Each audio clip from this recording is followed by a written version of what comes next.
guys, this is Elena Seungeun Lee from We Learn to Share. Welcome to the video of AP Environmental Science.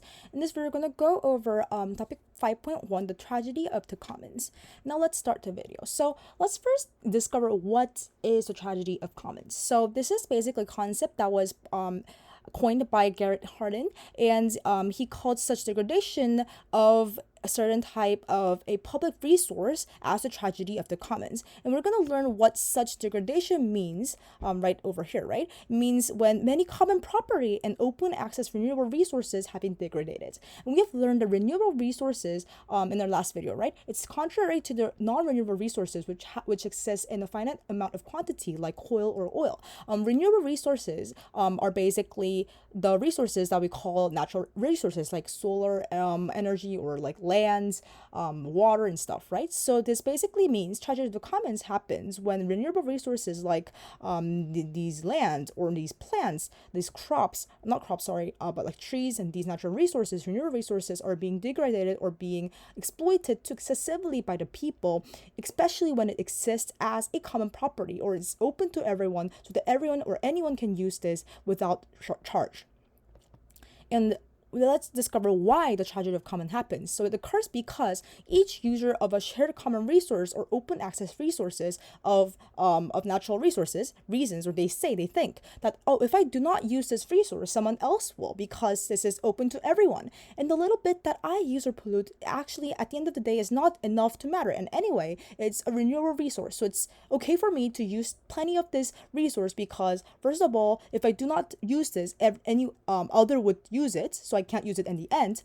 And second of all, it's a renewable resource, so maybe it's okay for me to use it anyway, no matter how much or how large the amount I'll exploit or use, because it's renewable and kind of exists in a infinite amount. So basically everyone thinks like this, and at first it might be okay if only like two people out of 100 things like this. At first it's okay, but if more and more people start to think like this, and like 99 people out of 100 people of the crowd thinks like this, then it becomes a problem and the tragedy of the commons happens, because such resource degradation results from the push to satisfy the short-term needs and wants of growing amount of people. And if everyone starts to abuse this, basically the renewable energy would basically be depleted, and it won't have much in terms or efforts or terms of quantity of or time to replenish itself.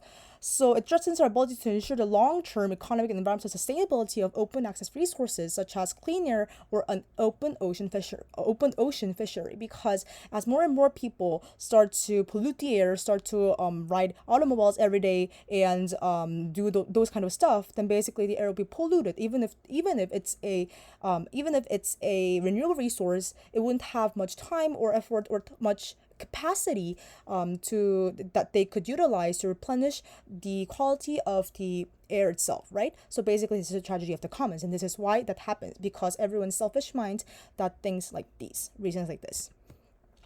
Then let's look at how we can solve the tragedy of commons. So there could be several approaches, and one, first of all, would be laws. So basically laws and regulations. So we have to use shared resources at rates that are fixed and that are basically charged, or that are basically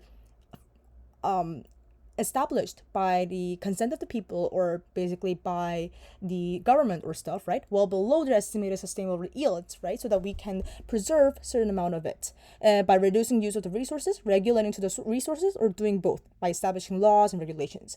The second approach would be privatization, right? And this basically kind of hits the root of the problem, because all of this happens because all of these the tragedy of the commons happen in a open access or a social resource that are common resources that everyone could access, right? So if we convert open access resources into private ownership, then the story could be a different scenario, because there will be someone who at least who would own that resource, own that land, who would care about it and kind of really think and care about how this environmental resource that they are possessing as a property matters, and how it is preserved. Sorry. right? So therefore, if we privatize this and convert the open access resource into a private ownership, privately owned resource, then perhaps the tragedy of the commons will be prevented or be alleviated at a faster rate. And these are the references. And thank you for listening to today's video. And if you like the video, please subscribe to our channel for more videos. And I hope to see you in the next video. Thank you. Bye.